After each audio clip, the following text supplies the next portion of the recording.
Student, this is your physics teacher and I hope you are doing well, and today we are going to discuss our lecture number 2.9 and our today's topic is combination of capacitor. So dear student, in the previous classes we discussed lot of things over capacitor and capacitance, and we see how the energy is stored inside the capacitor and how it work like a storing device of the electrical energy. हम किस तरह से electrical energy को किसी capacitor के अंदर store करते हैं, इसको हमने पिछली क्लास में डिस्कस किया था. आज हम डिस्कस करने वाले हैं कि किस तरह से हम कैपेसिटर्स को कंबाइन करते हैं, क्योंकि एक बैटरी को कंबाइन करने में एक जो छोटा सा कैपेसिटर होता है it is work like a cell, right. अब अगर हमें एक बैटरी बनानी है तो हमें बहुत सारे कैपेसिटर्स को ऐड करना पड़ेगा. तो हम किस तरह से कैपेसिटर्स को कंबाइन करते हैं और किस तरह से वो एनर्जी को स्टोर करता है उसको आज हम देखेंगे. So basically capacitors are connected in series and parallel combination, right. तो हम कैपेसिटर को दो तरीके से ऐड कर सकते हैं, दो तरीके से आपस में कंबाइन कर सकते हैं, सीरीज कॉम्बिनेशन में और पैरेलल कॉम्बिनेशन में. सीरीज कॉम्बिनेशन में हम कुछ इस तरह से इसको ऐड करेंगे. ध्यान से देखिए आप, ये कैपेसिटर का साइन होता है, मान लीजिए कैपेसिटेंस इसका C1 है, इसका कैपेसिटेंस C2 है, तो ये दोनों आपस में इस तरह से सीरीज कॉम्बिनेशन में जुड़ेंगे, राइट. पैरेलल कॉम्बिनेशन में आप जानते हैं ये दोनों एक दूसरे के पैरेलल होंगे इस तरह से, लाइक दैट. तो इस तरह से ये पैरेलल में जुड़ेंगे, ये आपका C1 है, ये आपके पास C2 है. तो इन दोनों को जब हम पैरेलल या सीरीज में जोड़ते हैं तो इनके इक्विवेलेंट कैपेसिटेंस क्या होते हैं, तो इसको आज हम डिस्कस करने वाले हैं. तो आइए सबसे पहले हम सीरीज कॉम्बिनेशन को डिस्कस करते हैं कि जब हम कैपेसिटर को सीरीज कॉम्बिनेशन में जोड़ते हैं तो उसका इक्विवेलेंट रेजिस्टेंस क्या होता है, इक्विवेलेंट कैपेसिटेंस क्या होता है, इसको हम डिस्कस करेंगे. So let we discuss capacitor in series combination, right. तो हम बात करने वाले हैं कैपेसिटर को हमने सीरीज कॉम्बिनेशन में ऐड करना है. तो मान लेते हैं कि हमारे पास दो कैपेसिटर हैं, आप कई सारे n कैपेसिटर मान सकते हैं, तो यहाँ पे हम 2 या 3 का एग्जांपल लेकर के ही समझते हैं. तो मान लेते हैं कि हमारे पास दो कैपेसिटर हैं, ये इसका कैपेसिटेंस C1 है, राइट, और इसी के सीरीज में एक दूसरा कैपेसिटर लगा हुआ है C2, राइट. और इसको हमने एक एक्सटर्नल वोल्टेज के साथ जोड़ रखा है जिसका वोल्टेज कितना है V, क्योंकि हमें इसे चार्ज करना है, इसको हमें चार्ज करना है तो हम इसको एक्सटर्नल वोल्टेज प्रोवाइड करेंगे. तो ये हमने V से इसको जोड़ रखा है और इस तरह से C1 और ये हो गया. तो ये हमारे पास इस तरह से कॉम्बिनेशन है. इसमें मान लेते हैं I करंट फ्लो हो रही है. तो अगर I करंट फ्लो हो रही है तो हम जानते हैं एक चीज़ कॉमन होती है कि सीरीज कॉम्बिनेशन में जो चार्जेस होते हैं या जो करंट होती है वो सेम होती है. तो अगर करंट यहाँ से यहाँ पे जा रही है और ऐसे आ रही है, यहाँ पे ऐसे I करंट जा रही है और I करंट वापस आ जा रही है, इसका मतलब इसमें सीरीज कॉम्बिनेशन में करंट क्या होगी, सेम होगी. तो इस सिचुएशन में हम किस तरह से जो है इसका इक्विवेलेंट कैपेसिटेंस फाइंड करेंगे. तो एक चीज़ आपको याद रखना है कि current is same but voltage is divide across each capacitor. So dear students, एक चीज़ आपको सीरीज कॉम्बिनेशन में याद रखनी है, चाहे वो रेजिस्टेंस का हो चाहे वो आपका कैपेसिटर का हो. सीरीज कॉम्बिनेशन में हमेशा करंट सेम रहती है पूरी ब्रांचेस में, पूरे मेस में. ये आप देख रहे हैं यहाँ से करंट जा रही है और ऐसे वापस आ रही है, तो करंट सेम रहती है, लेकिन इसके अक्रॉस वोल्टेज जो होगा वो अलग अलग होगा. इसका वोल्टेज V1 होगा, इसका वोल्टेज V2 होगा, राइट. तो इसमें मान लेते हैं V1 वोल्टेज ये क्या कर रहा है, एब्जॉर्ब कर रहा है, और ये V2 वोल्टेज क्या कर रहा है, स्टोर कर रहा है. तो इसका जो नेट वोल्टेज होगा वो कितना हो जाएगा, V नेट जो होगा वो V1 प्लस V2 के बराबर हो जाएगा, ये आप जानते हैं. और इसी तरह से अगर n कैपेसिटर लगे हुए हों तो इसको हम n टाइम क्या कर सकते हैं, ऐड कर सकते हैं. ये आपका इक्वेशन नंबर फर्स्ट हो गया, राइट. इस तरह से हमारे पास इक्वेशन नंबर फर्स्ट आ गया. डियर स्टूडेंट, अब आपको पता है कि जो कैपेसिटेंस होता है वो C = होता है आपके पास Q × V, ये आपको पता है. अगर यहाँ से हम C इक्विवेलेंट इसको मान लें और इसको हम Q इक्विवेलेंट मान लें, V इक्विवेलेंट मान लें, तो हमारे पास C इक्विवेलेंट = हो जाएगा Q, दैट इज C = हो जाएगा QV इक्विवेलेंट, C = QV, ये आप जानते हैं, राइट. क्योंकि कैपेसिटेंस का फॉर्मूला आपने पढ़ा है, कैपेसिटेंस का फॉर्मूला होता है आपका that is C = Q × V. I hope ये समझ में आ रहा होगा आपके. इसकी हेल्प से हम क्या कर सकते हैं, V की वैल्यू फाइंड कर सकते हैं. तो यहाँ से V इक्विवेलेंट की वैल्यू हो जाएगी C equivalent upon Q, right. अब हम देखते हैं हमारे पास फॉर्मूला होता है Q is equal to C into V. तो हम यहाँ से कह सकते हैं Q is equal to C equivalent into V equivalent. आप जानते हैं ये फॉर्मूला। तो यहाँ से अगर मैं वी इक्विवेलेंट की वैल्यू निकालूँ तो क्या आ जाएगा, Q अपॉन सी इक्विवेलेंट। तो इसी तरीके से मैं V1 के लिए लिख सकता हूँ, V1 के लिए लिख सकता हूँ मैं Q अपॉन C1। मैं V2 के लिए लिख सकता हूँ Q अपॉन C2। इसी तरीके से अगर मैं Vn के लिए लिखूँ तो मैं लिख सकता हूँ Q अपॉन Cn। यहाँ पे मैं Q की वैल्यू सेम रख रहा हूँ। Q की वैल्यू सेम मैं इसलिए रख रहा हूँ क्योंकि सीरीज कॉम्बिनेशन में जो करंट की वैल्यू होती है वो पूरे सर्किट में क्या होती है, सेम होती है। और I की वैल्यू आप जानते हैं I is equal to Q by T होती है। इसका मतलब इस पूरे सर्किट में Q की वैल्यू क्या होगी, सेम होगी, क्योंकि I किस पे डिपेंड करता है, Q पे डिपेंड करता है। इसलिए मैंने सबके लिए Q की वैल्यू सेम रखी है। अब मैं इन सभी वैल्यूज़ को इधर रख देता हूँ। मैं V की जगह पे लिख सकता हूँ Q अपॉन सी इक्विवेलेंट। यहाँ पे मैं लिख सकता हूँ Q अपॉन C1, यहाँ पे लिख सकता हूँ Q अपॉन C2, और इस तरह से मैं यहाँ पे लिख सकता हूँ Q अपॉन Cn। अब यहाँ पे देखिए ये Q से Q सब कैंसिल हो जाएगा और यहाँ से आ जाएगा 1 upon C equivalent is equal to 1 upon C1 plus 1 upon C2 and so on 1 upon Cn। So this is the equivalent capacitance when capacitance is connected in series combination. जब भी हम सीरीज कॉम्बिनेशन में capacitance को add करते हैं तो हमारे पास जो कैपेसिटेंस रिजल्टेंट कैपेसिटेंस या इक्विवेलेंट कैपेसिटेंस की वैल्यू आती है वो आती है 1 upon equivalent capacitance equal to 1 upon C1 plus 1 upon C2 and so on 1 upon Cn। तो एक बात यहाँ पे समझ में आ रही कि यहाँ पे 1 अपॉन सी इक्विवेलेंट आ रहा है, इसका मतलब इसकी जो वैल्यू होती है वो रिड्यूस कर जाएगी। इसका मतलब जब आप किसी भी कैपेसिटर को सीरीज कॉम्बिनेशन में ऐड करोगे तो उसका जो कैपेसिटेंस, उसका जो नेट कैपेसिटेंस होगा वो क्या हो जाएगा, डिक्रीज कर जाएगा, राइट। अब हम एज्यूम कर लेते हैं कि अगर ये जितने भी कैपेसिटर इसमें लगाए गए हैं, मान लीजिए इसमें n कैपेसिटर लगाए गए हैं, सभी इंडिविजुअल कैपेसिटर हैं, मतलब सभी की वैल्यू क्या है, सेम है। अगर सभी की वैल्यू सेम है डियर स्टूडेंट्स, हम मान लेते हैं if n individual capacitor are connected, if n individual connected in series, अगर सभी की वैल्यू n हो जाए, यहाँ पे देखिए यहाँ पर भी c रख दीजिए, यहाँ पे c रख दीजिए, यहाँ पे c रख दीजिए, राइट। मतलब सभी की वैल्यू क्या हो जाए, c के बराबर हो जाए, तो इसका जो c इक्विवेलेंट होगा वो कितना होगा, तो c इक्विवेलेंट अगर मैं निकालूँ, नेट कैपेसिटेंस निकालूँ इन पैरेलल कॉम्बिनेशन हो जाएगा c बाई n, राइट। तो यहाँ पे देखिए हमारे पास बहुत ही इंपॉर्टेंट रिजल्ट आ रहा है कि जो सीरीज कॉम्बिनेशन में जो इक्विवेलेंट कैपेसिटर होता है वो अगर n टाइम सीरीज में जुड़ा हुआ है तो अगर उसके जो कैपेसिटर है, उसकी वैल्यू, उसका जो कैपेसिटेंस है उसकी वैल्यू अगर सेम है, अगर वो इंडिविजुअल है, एक जैसे कई सारे जो हैं कैपेसिटर सीरीज कॉम्बिनेशन में लगे हुए हैं, तो जितने टाइम वो लगे हुए हैं उतने टाइम वो क्या हो जाएगा, छोटा हो जाएगा। तो यहाँ से हमारे पास आ गया C equivalent equal to C by N. तो ये एन टाइम क्या हो जाएगा, मान लीजिए एन इंडिविजुअल कैपेसिटर जो है सीरीज कॉम्बिनेशन में लगे हुए हैं, तो उसका जो नेट इक्विवेलेंट कैपेसिटेंस होगा वो क्या हो जाएगा, एन टाइम रिड्यूस हो जाएगा, मतलब यहाँ पर वैल्यू क्या हो जाएगी, कम हो जाएगी। अब यहाँ पे थोड़ी सी क्लियरिटी आपको रखनी है, रेजिस्टेंस बिल्कुल इसका उल्टा होता है। सीरीज कॉम्बिनेशन में रेजिस्टेंस लगाने से क्या हो जाता है, बढ़ जाता है, वहाँ पे रेजिस्टेंस की वैल्यू बढ़ जाती है। लेकिन कैपेसिटर का याद रखना है कि कैपेसिटर को अगर आप सीरीज कॉम्बिनेशन में लगा रहे हो तो उसकी वैल्यू क्या हो जाएगी, जितनी बार आप उस कैपेसिटर को लगा रहे हो उतने टाइम उसकी वैल्यू क्या हो जाएगी, रिड्यूस हो जाएगी। आई होप ये बात आपके समझ में आ गई होगी। अब हम लोग जो है पैरेलल कॉम्बिनेशन देखते हैं। तो यहाँ पे देखते हैं पैरेलल कॉम्बिनेशन की बात कर लेते हैं।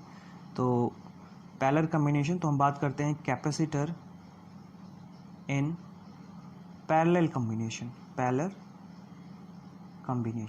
ठीक है डियर स्टूडेंट। तो सबसे पहले हम देखते हैं कि जब हम कैपेसिटर को पैरेलल कॉम्बिनेशन में ऐड करेंगे तो क्या होगा। मान लेते हैं कि हमारे पास ये पहला कैपेसिटर हो गया और ये हमारे पास दूसरा कैपेसिटर हो गया, और इन दोनों को हमने इस तरह से पैरेलल में लगा दिया है किसी एक वोल्टेज के क्रॉस, राइट। ये हमारे पास एक वोल्टेज है, और आप जानते हैं कि जब भी आप इसका कैपेसिटेंस C1 है और इसका कैपेसिटेंस C2 है, तो एक चीज़ आपको यहाँ पे पता होना चाहिए कि जब भी आप किसी भी सर्किट को पैरेलल कॉम्बिनेशन में ऐड करते हो, या फिर जब भी किसी भी इलेक्ट्रिक कंपोनेंट को पैरेलल कॉम्बिनेशन में आप किसी वोल्टेज के क्रॉस ऐड करोगे, तो वहाँ पर उसकी जो वोल्टेज है वो सेम रहेगी। इसमें भी वोल्टेज सेम रहेगी, इसमें भी वोल्टेज सेम रहेगी, लेकिन यहाँ से आने के बाद करंट्स डिवाइड हो जाएंगी। यहाँ पे I1 करंट जाएगी तो यहाँ पे कितनी जाएगी, I2 करंट जाएगी। ये बात आपको याद रखना है, पैरेलल कॉम्बिनेशन में करंट डिवाइड हो जाती है, वोल्टेज डिवाइड नहीं होता है। तो डियर स्टूडेंट, अगर करंट डिवाइड हो रही तो चार्जेस भी डिवाइड होंगे, तो यहाँ पे चार्ज कितना हो जाएगा, Q1, और यहाँ पे चार्ज हम मान लेते हैं Q2 हो जाएगा। अब क्योंकि यहाँ पर चार्ज डिवाइड हो रहा है, तो मान लेते हैं कि I करंट में Q चार्जेस थे, तो Q चार्जेस जो है वो Q1 प्लस Q2 चार्जेस में डिवाइड हो जा रहे हैं। अगर n कैपेसिटर लगे हुए हैं तो यहाँ पे Qn चार्जेस डिवाइड हो जाएंगे। ये बात आपके समझ में आनी चाहिए। करंट डिवाइड होने का मतलब चार्ज डिवाइड हो रहा है ना। यहाँ पे देखिए, यहाँ पे आने के बाद कुछ करंट इधर जाएगी, कुछ करंट इधर जाएगी, क्योंकि पैरेलल कॉम्बिनेशन है तो यहाँ पे करंट का डिवीजन होगा, वोल्टेज सेम रहेगी, राइट। इसलिए अगर इसमें I1 करंट जा रही है तो कितना चार्ज जा रहा होगा, Q1 चार्ज जा रहा होगा। इसमें I2 करंट जा रही है तो उसमें कितना चार्ज हम मान लेते हैं, Q2 चार्ज जा रहा होगा। अगर इसी तरीके से बहुत सारे रेजिस्टेंसेस लगे हुए हैं, इसका मतलब क्या है, उसमें अलग अलग चार्जेस जा रहे होंगे। तो हमने इस तरह से लिख लिया, net charge is equal to Q1 plus Q2 plus Q3 and so on Qn, right. ये बात आपके समझ में आ गई होगी। अब आपके पास फॉर्मूला आपको पता होता है, आपको फॉर्मूला पता है कि according to formula for capacitance आपको पता है कि Q इज इक्वल टू होता है C into V, right. Q is equal to होता है C इंटू वी। तो क्योंकि वोल्टेज सब में सेम रहेगा, तो अगर मैं Q1 की वैल्यू लिखूं, ध्यान से समझिए, Q इक्विवेलेंट में लिख ले रहा हूँ इसको, और यहाँ पे C इक्विवेलेंट लिख रहा हूँ, V की वैल्यू तो सबके लिए सेम रहेगी। तो यहाँ से अगर मैं Q1 की वैल्यू लिखूँ तो मैं लिख सकता हूँ C1V। देखो V की वैल्यू सबके लिए सेम रहेगी क्योंकि पैरेलल कॉम्बिनेशन में है। Q2 की वैल्यू लिखूँ तो यहाँ से हो जाएगा C2V। अगर मैं Q3 की वैल्यू लिखूँ तो यहाँ से हो जाएगा C3V, और एंड सो ऑन अगर मैं Qn के लिए लिखूँ तो मैं लिख सकता हूँ दैट इज़ CnV। अब ये सारी वैल्यूज़ आप इस वाले इक्वेशन में पुट कर दीजिए। इस वाले इक्वेशन में जब आप पुट करोगे तो यहाँ से Q इक्विवेलेंट आ जाएगा, तो you have to write that C equivalent into V। यहाँ पे Q की जगह पे लिख सकते हैं, Q1 की जगह पे आप C1V, Q2 की जगह पे C2V, और ऐसे ऐसे आप n टर्म के लिए जब आप लिखोगे तो आपके पास आ जाएगा CnV। अब आपने V कॉमन ले लिया था तो ये C equivalent is equal to आ जाएगा, V कॉमन लिया तो C1 plus C2 and so on Cn आ जाएगा। V से V कैंसिल हो गया और यहाँ से आ गया C equivalent is equal to C1 plus C2 plus C3 and so on Cn, right. तो ये इक्विवेलेंट हो गया आपका पैरेलल कॉम्बिनेशन में। तो एक बात यहाँ से समझ में आती है कि जब भी आप कैपेसिटर को पैरेलल कॉम्बिनेशन में ऐड करते हो तो उसकी जो कैपेसिटेंस होती है वो इंक्रीज कर जाती है। सो डियर स्टूडेंट, ये बात आपको याद रखनी है, ये बिल्कुल से रेजिस्टेंस का उल्टा है। पैरेलल कॉम्बिनेशन में जब आप रेजिस्टेंसेस को ऐड करते हो तो वहाँ पे रेजिस्टेंस की वैल्यू डिक्रीज कर जाती है, लेकिन जब आप कैपेसिटर को पैरेलल कॉम्बिनेशन में ऐड करते हो तो उसकी जो कैपेसिटेंस की वैल्यू होती है वो बढ़ जाती है और ज़्यादा चार्जेस को वो स्टोर करने लगता है। सो डियर स्टूडेंट, इस बात को आपको क्या करना है, समझना है, ठीक है। अब अगर यहीं पे हम मान लें कि अगर n जो है इक्विवेलेंट रेजिस्टेंसेस हैं, अगर n इक्विवेलेंट रेजिस्टेंसेस जो हैं वो पैरेलल कॉम्बिनेशन में ऐड हैं, राइट। अगर n equivalent resistances parallel combination में ऐड हैं तो ये सभी की वैल्यू आप C लिख सकते हैं, C plus C plus C, तो कितने टाइम, n टाइम, तो इसका जो C इक्विवेलेंट होगा वो n इंटू C हो जाएगा। तो जितनी बार आप इंडिविजुअल रेजिस्टेंस C को आप ऐड करोगे उतने टाइम क्या हो जाएगा, आपका कैपेसिटेंस बढ़ जाएगा। तो C equivalent is equal to हो जाएगा n क्रॉस C, जहाँ पर C इंडिविजुअल रेजिस्टेंस की वैल्यू है और उसको n टाइम हम पैरेलल कॉम्बिनेशन में ऐड कर रहे हैं, तो आप n को जितनी बार आप पैरेलल कॉम्बिनेशन में से ऐड करोगे उतने टाइम उसका जो कैपेसिटेंस होगा वो इंक्रीज कर जाएगा। सो डियर स्टूडेंट, ये हमने कॉम्बिनेशन की बात की, किस तरह से हम जो है कैपेसिटर को कंबाइन करते हैं पैरेलल कॉम्बिनेशन में और सीरीज कॉम्बिनेशन में। अब हम बात करेंगे कि क्या पैरेलल कॉम्बिनेशन या सीरीज कॉम्बिनेशन में ऐड करने से क्या कैपेसिटर की एनर्जी जो स्टोर वो कर रहा है, क्या उस पर कोई फ़र्क आता है। तो इसको हम डिस्कस करने जा रहे हैं कि how the electrical energy store in the series as well as parallel combination. So let we see that. Student, अब हम बात करेंगे energy store in the series combination. उससे पहले एक छोटा सा टॉपिक यहाँ पे छूट रहा है, इसमें हम बात करेंगे Wheatstone condition of the capacitor. So here we discuss that Wheatstone condition for capacitor. Basically Wheatstone एक साइंटिस्ट थे और उन्होंने जो है रेजिस्टेंस का एक जो है कॉम्बिनेशन बनाया था जिसमें आप उसका इक्विवेलेंट रेजिस्टेंस आप सॉल्व कर सकते थे किसी भी कॉम्प्लेक्स सर्किट का।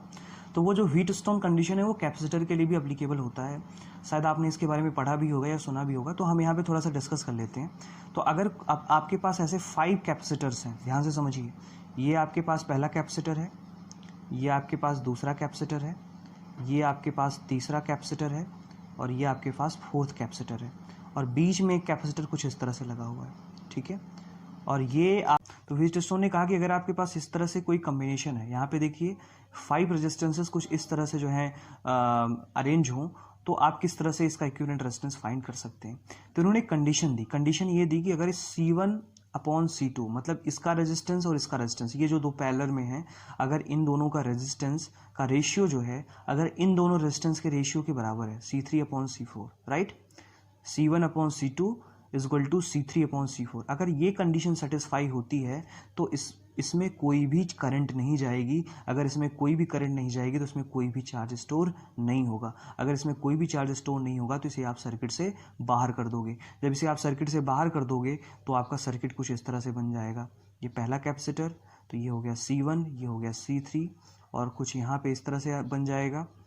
ये हो जाएगा आपका C2 और ये हो जाएगा C4। तो अगर इसमें कोई करंट फ्लो नहीं होगी तो इसे आप सर्किट से बाहर कर दोगे।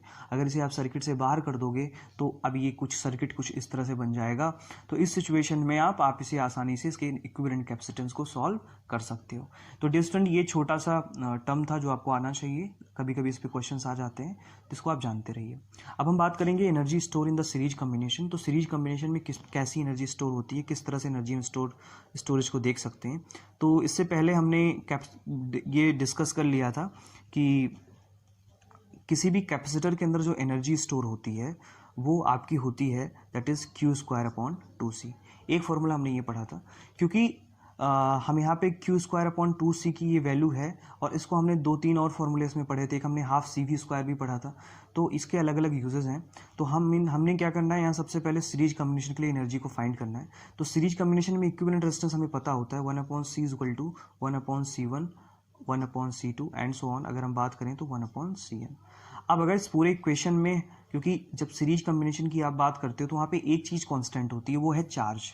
पूरे सर्किट में चार्ज या करंट कह सकते हैं या चार्ज कह सकते हैं। अगर आप करंट कह रहे हैं तो वो चार्ज से भी रिलेटेड है। तो पूरे सर्किट में चार्ज की वैल्यू क्या होगी, सेम होगी। सो डियर स्टूडेंट, अगर मैं इस पूरे होल इक्वेशन में Q²/2 से मल्टीप्लाई कर दूँ, है ना, इस पूरे इक्वेशन में इन होल इक्वेशन अगर मैं Q²/2 से मल्टीप्लाई कर दूँ तो ये इक्वेशन क्या बन जाएगा, Q²/2C। ये हो जाएगा Q²/2C1।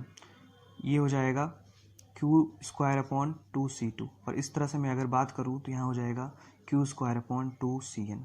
इसको मैं लिख सकता हूँ U, total energy store in the capacitor, and this will be U1, this will be U2 and so on, this will be UN। तो इसमें जो इंडिविजुअल जो एनर्जी रिलीज हो रही है, आप उसे आसानी से सम कर दें तो आपको नेट एनर्जी स्टोर कितनी हो रही है ये आपको पता चल जाएगी। तो अब मैं इसको समेटिव फॉर्म में लिखूं तो मैं कुछ इस तरह से लिख सकता हूं, summation n is equal to 1 to n that is UN। ठीक है, तो ये इस तरह से हमने इसको एक समेटिव फॉर्म में हमने इसको नोट कर लिया। U is equal to summation of n is equal to 1 to n UN। अभी n की वैल्यू आप अलग अलग रखते जाइए और सबको आपस में ऐड कर लीजिए। सो this is the energy store in the series combination. अब हम बात करते हैं energy store in parallel combination, right. अब हम energy store in parallel combination की बात करते हैं।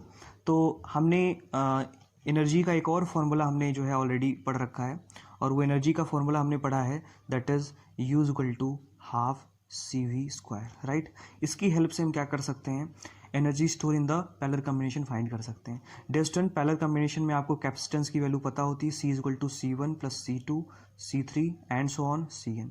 अब अगर इस पूरे इक्वेशन में अगर मैं V²/2 से मल्टीप्लाई कर दूँ, मतलब मैं V²/2 से मल्टीप्लाई कर दूं। एक बात याद रखना है कि पैरेलल कॉम्बिनेशन में वोल्टेज की वैल्यू सेम रहती है सभी कैपेसिटर में, तो इसलिए मैं यहाँ पे V की वैल्यू सेम रख रहा हूँ। तो V²/2 से मैंने मल्टीप्लाई कर दिया, तो यहाँ आपके पास क्या आ जाएगा, यहाँ आपके पास आ जाएगा 1/2 CV², यहाँ पे आ जाएगा 1/2 C1 V², 1/2 C2 V² and so on 1/2 CN V²। अब इसको आप क्या कहते हैं, इसको आप नेट एनर्जी कहते हैं, इसको आप UN कह सकते हैं, इसको आप U2 कह सकते हैं एंड सो ऑन, इसको आप UN कह सकते हैं। तो इस तरह से जो है आपने एनर्जी का फॉर्मेशन देखा कि किस तरह से इसमें एनर्जी आप फाइंड कर सकते हो। तो जो नेट एनर्जी है वो इंडिविजुअल कैपेसिटर के अंदर जो एनर्जी स्टोर हो रही है उसको अगर आप सम कर देते हो तो आपको नेट एनर्जी यहाँ पर मिल जाती है। तो आप एक चीज़ यहाँ पे समझ में आती है कि चाहे सीरीज कॉम्बिनेशन की बात करो चाहे आप पैरेलल कॉम्बिनेशन की बात करो, दोनों केसेस में एनर्जी स्टोर होगी और एक ही तरह से एनर्जी स्टोर होगी, राइट। तो कोई फर्क नहीं पड़ता कि आप एनर्जी स्टोर के लिए सीरीज कॉम्बिनेशन का यूज़ करो या पैरेलल कॉम्बिनेशन का यूज़ करो, दोनों केसेस में एनर्जी स्टोर होगी और दोनों केसेस में सेम एनर्जी स्टोर होगी, ठीक है। हाँ, उसके नेट कैपेसिटेंस पे असर जरूर पड़ेगा, ठीक है। अब ये नेट कैपेसिटेंस की ज़रूरत हमें क्यों है, तो इसकी बात हम आगे करेंगे जब हम डिफरेंट सर्किट्स की बात करेंगे, हम AC सर्किट्स की बात करेंगे, तो वहाँ पे हम बात करेंगे कि हमें अगर कैपेसिटर की वैल्यू बढ़ानी है या कम करनी है तो हम किस तरह से कर सकते हैं, तब वहाँ पे हम सीरीज और पैरेलल कॉम्बिनेशन की बात करते हैं। लेकिन अगर हम एनर्जी की बात करें तो दोनों केसेस में एनर्जी स्टोर होगी और सेम एनर्जी स्टोर होगी। तो एनर्जी स्टोरेज के लिए आप सीरीज कॉम्बिनेशन भी यूज़ कर सकते हो और पैरेलल कॉम्बिनेशन भी यूज़ कर सकते हो। अब मैं अगर इसे समेटिव फॉर्म में लिखूँ तो सेम फॉर्मूला यही बन जाएगा, U = summation of n = 1 to infinity UN, right. तो इस तरह से आप इसकी एनर्जी को बता सकते हैं, ठीक है। आई होप स्टूडेंट्स ये बात आपके समझ में आ गई होगी। अब आगे हम चलते हैं और एक बहुत ही इंपॉर्टेंट टॉपिक की बात करते हैं कि मैंने आपको बताया कि जब भी हम एनर्जी का ट्रांसफ़र डिस्कस करते हैं तो एक चीज़ हम डिस्कस करते हैं कि एनर्जी जो है वो हमेशा हाई एनर्जी से लो एनर्जी की तरफ क्या होता है, मूवमेंट होता है। तो मान लीजिए आपके पास दो कैपेसिटर है और उन दोनों कैपेसिटर्स को आपने आपस में कनेक्ट कर दिया, चाहे वो आपने सीरीज में ऐड किया चाहे आपने पैरेलल में ऐड किया। तो सीरीज में ऐड किया या पैरेलल में ऐड किया तो उससे क्या फ़र्क पड़ेगा या उसका नेट पोटेंशियल क्या हो जाएगा।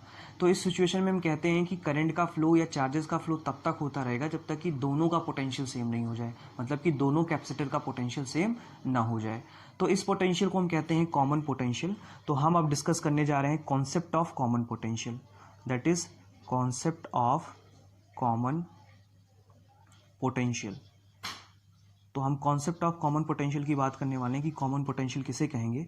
तो अगर आपके पास दो कैपेसिटर हैं, इन कैपेसिटर का कैपेसिटेंस C1 और C2 है और इनका जो वोल्टेज वो V1 और V2 है, राइट। तो हम किस तरह से जो है, और मान लीजिए सीरीज कॉम्बिनेशन में जुड़े हुए हैं और इसमें Q चार्जेस इस तरह से फ्लो हो रहा है, तो इसका कॉमन पोटेंशियल क्या होगा, एनर्जी का फ्लो होगा कि नहीं होगा, इसको हम समझते हैं।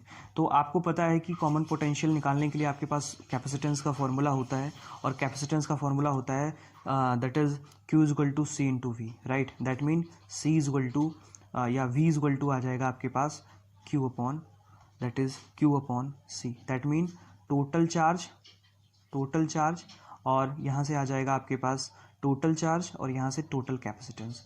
अब ये मान लीजिए तो सीरीज कॉम्बिनेशन में जुड़ा हुआ है, तो सीरीज कॉम्बिनेशन में क्या होगा कि चार्जेस तो सेम रहेंगे। लेकिन अगर मान लो कि यही कैपेसिटर पैरेलल कॉम्बिनेशन में जुड़ा होता तो इसमें चार्जेस कितने फ्लो होते, इसमें Q1 चार्ज फ्लो होता है, इसमें Q2 चार्ज फ्लो होता। ये बात आपके समझ में आ रही है, ठीक है। अब यहाँ से अगर मैं टोटल चार्जेस की बात करूँ तो टोटल चार्ज आपका क्या हो जाएगा, Q = हो जाएगा Q1 + Q2। और टोटल कैपेसिटेंस की बात करूँ तो कैपेसिटेंस हो जाएगा C1 + C2। पैरेलल कॉम्बिनेशन में आप इसे ले सकते हो।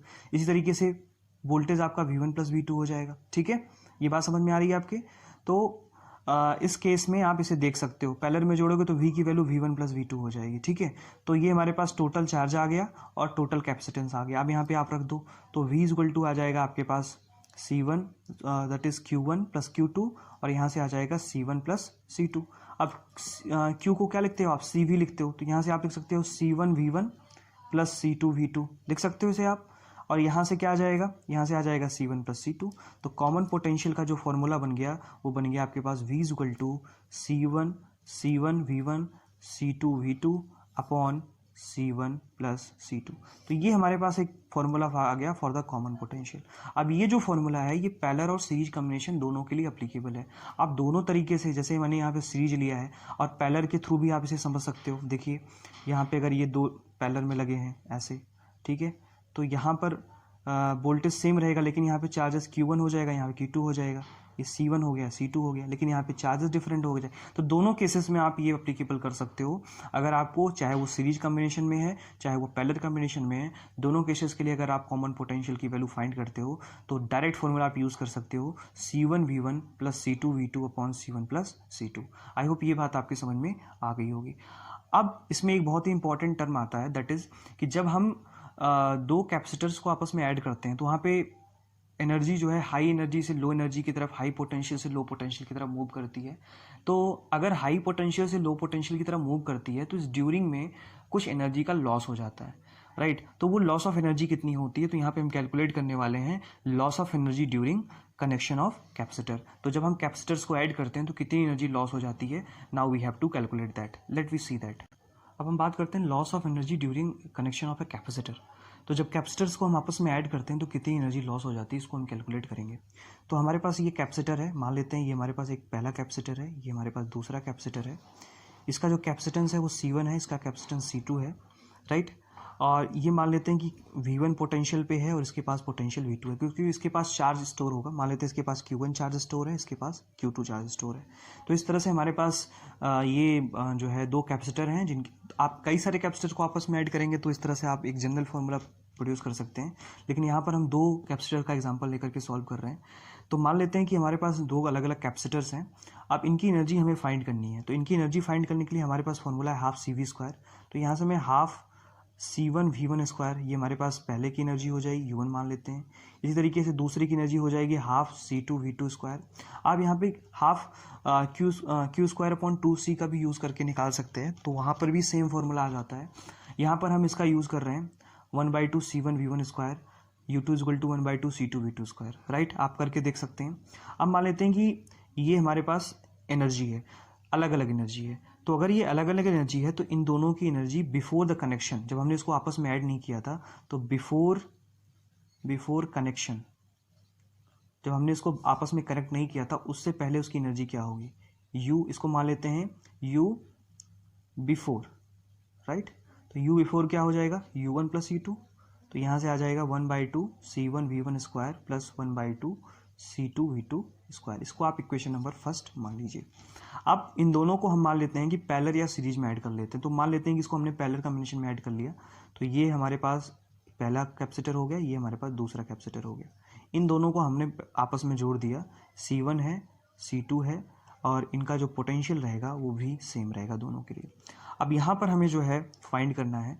तो अब मैं अगर यहाँ पे कनेक्शन के आफ्टर कनेक्शन बात करूँ, आफ्टर कनेक्शन अगर मैं एनर्जी की बात करूँ आफ्टर, राइट, तो इन दोनों को जब मैं ऐड करूँगा, क्योंकि ये पैरेलल कॉम्बिनेशन में आप सीरीज के लिए भी निकाल सकते हैं, इसमें कोई इशू नहीं है। सीरीज में निकालने के लिए बस आप यहाँ पे चार्ज को अलग कर लेंगे। आप इसको ट्राई करिए, मैं यहाँ पे पैरेलल वाला बता रहा हूँ आपको। आप सीरीज का खुद से ट्राई करिए कि क्या आप कर पा रहे हैं, ठीक है। अगर नहीं आता तो फिर मैं आपको इसको डिटेल में बता दूंगा। तो यहाँ पे आफ्टर की बात करूँ तो मैं पैरेलल कॉम्बिनेशन में ऐड कर रहा हूँ। तो पैरेलल कॉम्बिनेशन में नेट कैपेसिटेंस कितना हो जाता है, C1 C2, और वोल्टेज कितना होता है, V होता है। तो यहाँ पे मैं इसको लिख सकता हूँ 1/2 CV², राइट। तो C की वैल्यू C1 + C2 हो जाएगी, तो यहाँ हो जाएगा 1/, that is C1 + C2, right. C1 + C2 और ये V²। This is equation number 2। अब ये हमारे पास आफ्टर कनेक्शन आ रहा है और ये बिफोर कनेक्शन आ रहा है। तो अगर एनर्जी का लॉस हुआ होगा तो हम ये बता सकते हैं कि अगर हमें आफ्टर में से बिफोर को माइनस कर दें, मतलब इनिशियल वाले को फाइनल वाले में से माइनस कर दें, तो हमें लॉस ऑफ एनर्जी यहाँ पर आसानी से मिल जाने वाली है, ठीक है। तो यहाँ से मैं लॉस ऑफ एनर्जी कैलकुलेट कर सकता हूँ। उससे पहले हम यहाँ पर ये जो V है, क्योंकि ये आपस में जोड़े हैं तो इनका कॉमन पोटेंशियल होगा, और कॉमन पोटेंशियल का आपको फॉर्मूला पता है, that is C1V1 + C2V2 upon C1 + C2। तो यहाँ पर हम ये वैल्यू पुट कर सकते हैं V की जगह पे। तो U आफ्टर जो आएगा वो आ जाएगा 1/2 C1 + C2, और यहाँ से हमने V की वैल्यू पुट करनी है कॉमन पोटेंशियल की, that is C1V1 + C2V2 upon C1 + C2 whole square, ठीक है। ये इक्वेशन नंबर 2 हो गया आपका, ठीक है। तो ये आफ्टर एनर्जी हमें पता चल गई, ये बिफोर एनर्जी पता चल गई। अब अगर हम आफ्टर में से बिफोर को माइनस कर दें तो लॉस ऑफ एनर्जी हमारे पास आ जाएगी। So loss of energy will be, that is U after minus before, right. यहाँ पे आपके पास वैल्यू है, दैट इज 1/2 C1V1² + 1/2 C2V2²। ये हमारे पास आफ्टर वाली वैल्यू हो गई, सॉरी बिफोर वाली वैल्यू है। इसको माइनस करना है किस में से, आफ्टर वाले में से। तो आफ्टर वाली वैल्यू कितनी है, 1/2 C1 + C2 multiplied by C1V1 + C2V2 upon C1 + C2। इस वैल्यू में से क्या करना है, आपको इसको माइनस कर देना है। सो डियर स्टूडेंट, जब इसको हम सॉल्व करते हैं, आप इसे सॉल्व करिए, इसको स्क्वायर करके इससे मल्टीप्लाई करिए, तो एक पावर ये कैंसिल आउट हो जाएगी, इससे मल्टीप्लाई करोगे तो कुछ इस तरह की वैल्यू आएगी। तो जब आप इसे थोड़ा सा नॉर्मलाइज करते हैं, तो नॉर्मलाइज करने पे जो एनर्जी की वैल्यू आती है, that is loss of energy जो निकल के आती है, राइट। यहाँ पे मैं डायरेक्ट वैल्यू लिख रहा हूँ, आप इसे सॉल्व करेंगे तो यहाँ से जो डायरेक्ट वैल्यू आएगी 1/2 C1 C2 upon C1 + C2, and this will be V1² - V2². So this is the loss of energy during connection of a capacitor, either it is in parallel combination or either in the series combination. Okay dear student, तो आज हमने ढेर सारी बातें करी. आज हमने combination discuss किए, सीरीज कम्बिनेशन, पैरेलल कम्बिनेशन, दोनों में एनर्जी का स्टोरेज क्या होता है ये हमने डिस्कस किया. हमने व्हीटस्टोन कंडीशन डिस्कस की और हमने फिर ये डिस्कस किया कि अगर दो कैपेसिटर को आपस में जोड़ा जाए तो पोटेंशियल एक क्रिएट हो जाता है, कॉमन पोटेंशियल क्रिएट हो जाता है. उसकी वैल्यू हमने कैलकुलेट करी. उसके बाद फिर हमने लॉस ऑफ एनर्जी कैलकुलेट करी कि जब हम दो कैपेसिटर्स को आपस में ऐड करते हैं तो कितनी एनर्जी लॉस हो जाती है. सो डियर स्टूडेंट, आज के लेक्चर में हम इतना ही पढ़ेंगे. आई होप आप लोग पूरी मेहनत कर रहे होंगे, अच्छे से पढ़ाई कर रहे होंगे, राइट. नेक्स्ट लेक्चर में मिलते हैं और नेक्स्ट लेक्चर में इस चैप्टर का लास्ट लेक्चर होगा. इस चैप्टर का लास्ट लेक्चर होगा जिसमें हम ये डिस्कस करने वाले हैं कि जब किसी कैपेसिटर के बीच में एक डाइलेक्ट्रिक प्लेस कर दिया जाता है तो किस तरह से उसकी वैल्यू पर इफेक्ट आता है. तो डाइलेक्ट्रिक का इफेक्ट कैपेसिटर पे क्या पड़ता है इसको हम डिस्कस करने वाले हैं. Okay, thank you.